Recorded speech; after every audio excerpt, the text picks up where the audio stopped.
Radio Leeds. Now, have you ever thought about joining a choir and then thought, nah, they won't want me? Well, Leeds Irish Choir is currently looking for new members, and the great news is I don't think you have to be an incredible singer. You also don't have to be Irish or even based in Leeds. So to tell us more, I'm very, very pleased to say that I'm joined by the choir's founder and director. This is Sean Rowland. Hi, Sean. Hey, good morning. You all right, Gayle? Yes, I'm not too bad. How's life? How are you? I'm not too bad at all. Thank you for having me. Oh, thank you so much for coming on. Give me a little bit of the history of the choir, because it's quite a new choir, actually, isn't it? Yeah, it is. We only formed in September last year, so we're only a few months old. I only returned home. I'm from Leeds, but I actually moved to Ireland in 2007. So I was in Ireland for about 13 years, and during that time, I kind of set up and ran various choirs. And I think, obviously, when I moved home, straight away in my head, it was the plan to set up one here in Leeds, because everybody over here in Leeds was so supportive of what I was doing over in Ireland. So straight away, I knew that I'd get a great number of people already interested in the choir. So we started in September with 35, 36 members, and there was about 8 new members last night as well. So we rehearsed on a Thursday night in the Leeds Irish Centre. And we're just kind of going from strength to strength at the minute. We're just, growing the membership and learning all these new songs. And we're having loads of fun along the way. Oh, so what kind of songs do you actually sing then?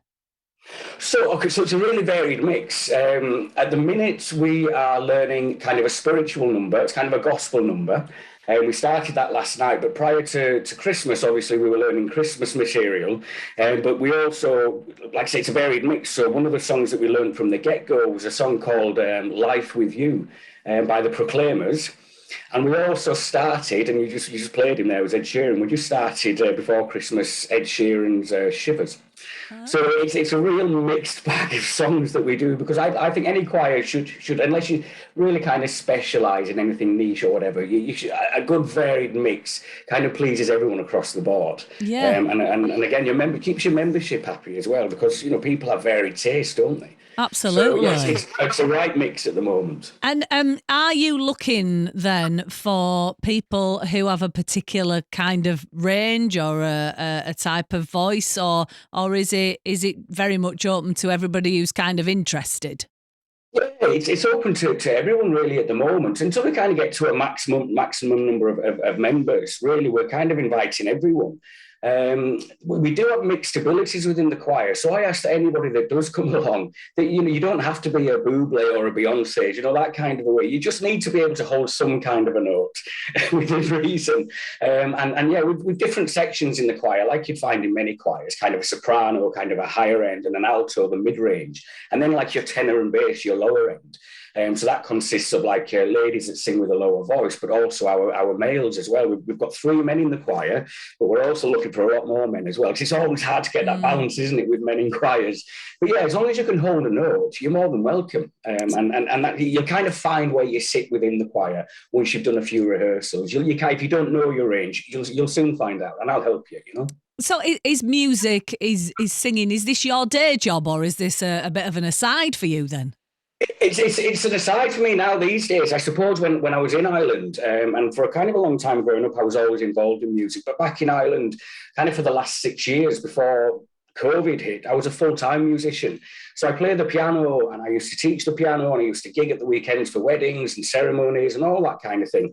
But I also ran 4 choirs, so kind of a community choir, a student choir, a work-based choir, and like a monthly drop-in choir as well. So I was full-time, and it was brilliant, and I loved it, and it was great.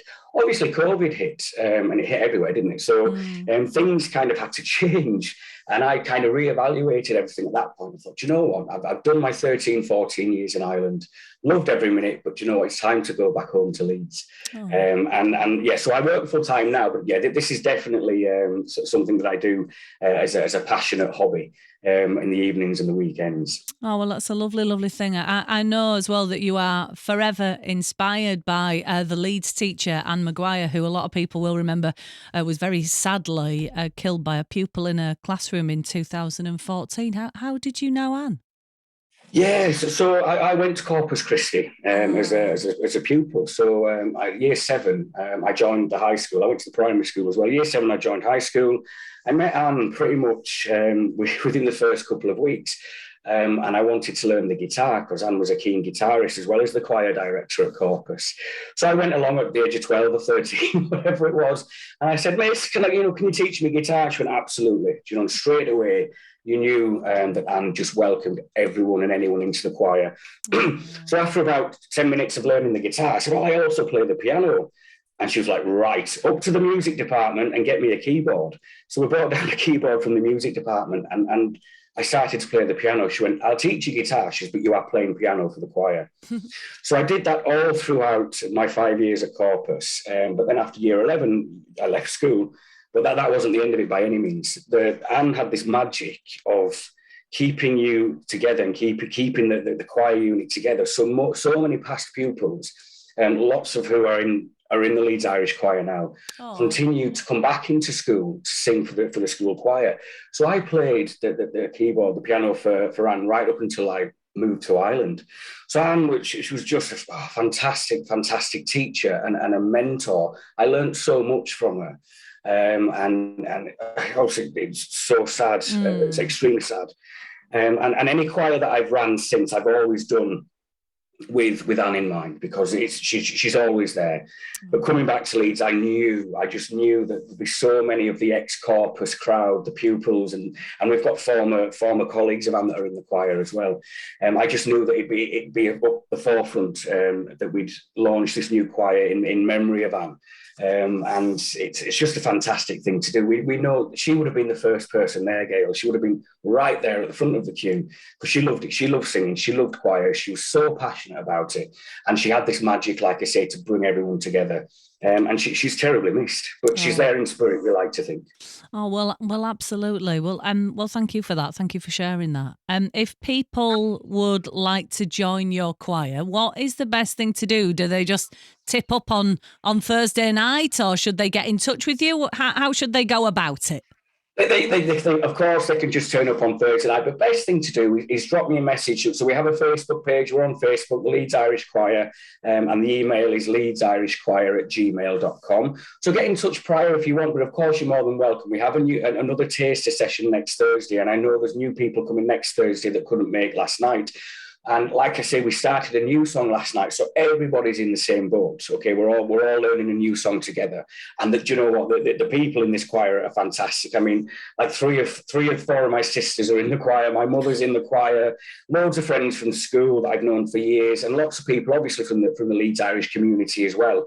But they're such a welcoming bunch. You won't go wrong. Like I say, if you can hold a note just to a certain degree, you're more than welcome. And just try it out. That's the best thing. Honestly, you'll leave choir on a Thursday night and you'll be on such a high. It's the most natural kind of high that you can find. Your mental well-being is huge.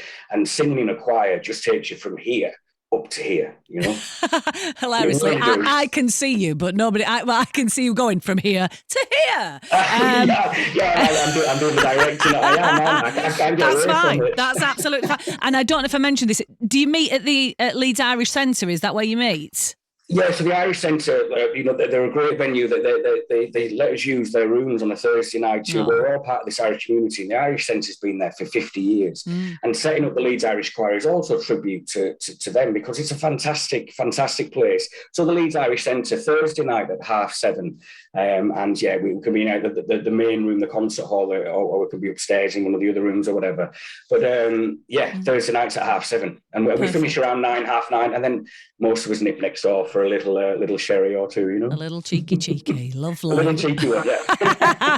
Well, it's been great talking to you. I hope the choir goes really, really well. Do keep in touch, won't you? I've been talking to Sean Rowland there, who is from Leeds Irish Choir. Thank you so much, Sean. You take care. Have a good weekend. Thanks, Gayle. Ta-ra. Thank you. You too. Bye. Bye. The Richard